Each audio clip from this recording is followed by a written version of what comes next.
नमस्कार दोस्तों, नमस्कार।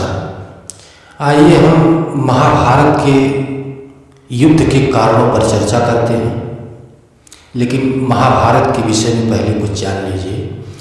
प्रत्येक मनुष्य के घर में महाभारत की बुक अथवा किताब होनी चाहिए। महाभारत को पंचम वेद कहा गया है।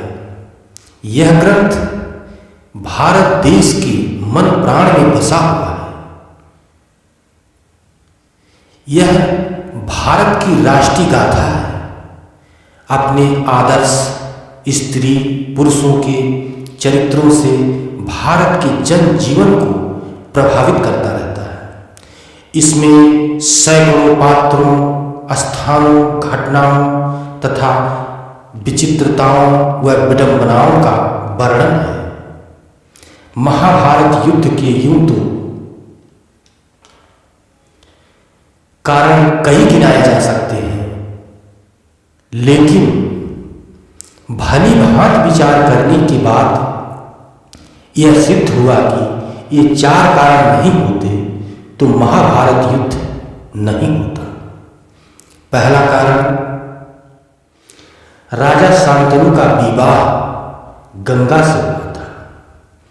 गंगा के गर्भ से महाराज शांतनु को 8 पुत्र हुए, जिसमें से 7 को गंगा ने गंगा नदी में ले जाकर बहा दिया। बचन के बंधे होने के कारण शांतनु कुछ नहीं बोल पाए।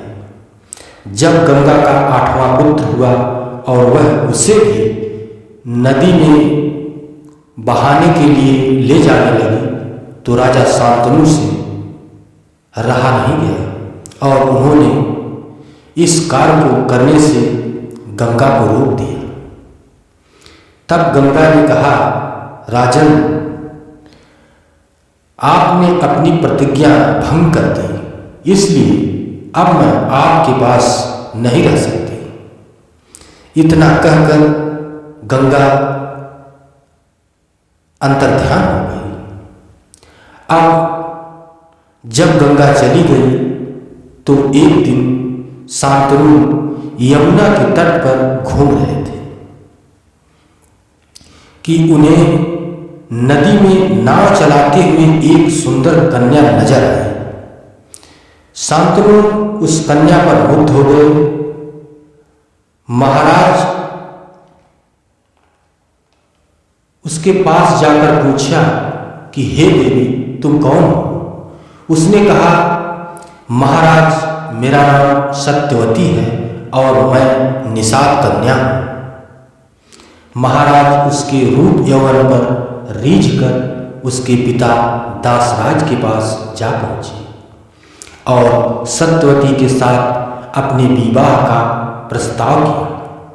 इस पर दासराज ने कहा कि हे राजन, मुझे अपनी कन्या का विवाह आपके साथ करने में कोई आपत्ति नहीं है, किंतु मैं चाहता हूं कि मेरी कन्या के गर्भ से उत्पन्न हुआ पुत्र ही आपके अपने राज्य का उत्तराधिकारी बनाए, तो ही यह विवाह संभव हो पाएगा। निषाद के इन वचनों को सुनकर महाराज शांतनु चुपचाप हस्तिनापुर को लौट गए और मन ही मन घुटने लगे। महाराज की इस दशा को देखकर देवव्रत को चिंता हुई। जब उन्होंने मंत्रियों द्वारा पिता की इस प्रकार की दशा होने के कारण का पता चला तो निषाद के घर जा पहुंचे और उन्होंने निषाद से कहा कि हे निषाद, आप सहर्ष अपनी पुत्री सत्यवती का विवाह मेरे पिता शांतनु के साथ कर दें। मैं आपको वचन देता हूं कि आपकी पुत्री के गर्भ से जो बालक जन्म लेगा वही राज्य का उत्तराधिकारी बनेगा। मैं प्रतिज्ञा करता हूं कि मैं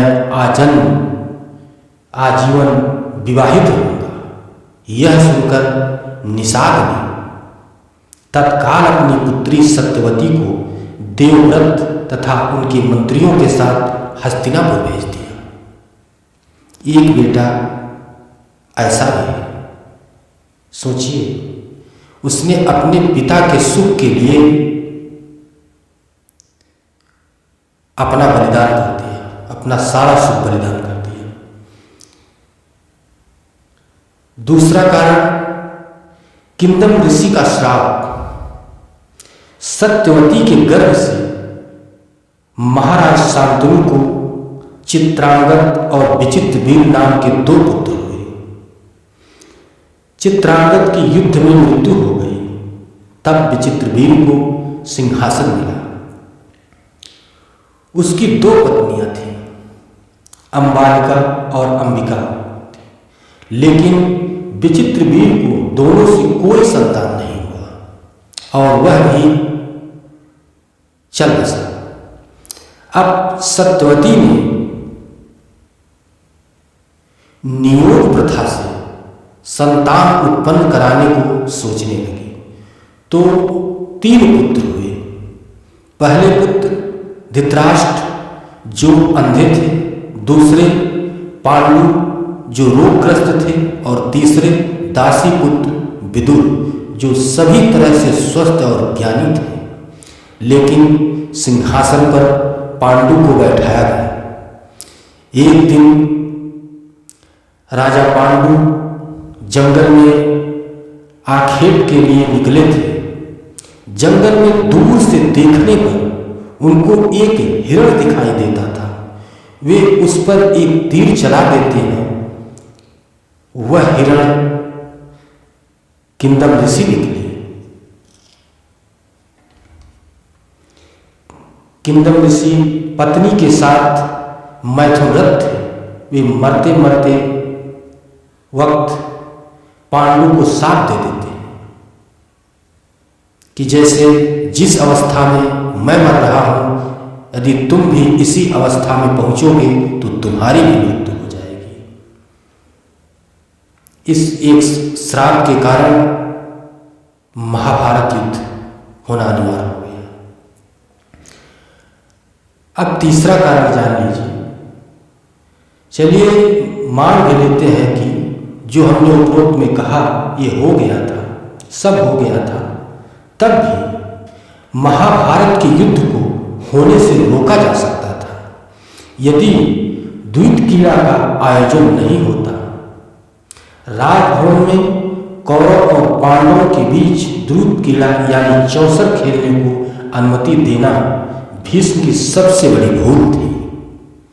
उनको यह चौसर खेलने की अनुमति नहीं देना चाहिए था। एक कारण यह भी बहुत भयानक है महाभारत के लिए। चौथा कारण अंत में युद्ध को टालने के सभी प्रयास विफल होने के बाद भगवान श्री कृष्ण हस्तिनापुर में पांडवों को 5 गांव देने का प्रस्ताव लेकर जाते हैं, जिसे दुर्योधन यह कहकर अस्वीकार कर देता है कि युद्ध किए बगैर सुई की एक नोक के बराबर जमीन नहीं दूंगा। जब यह बात दुर्योधन कह देता है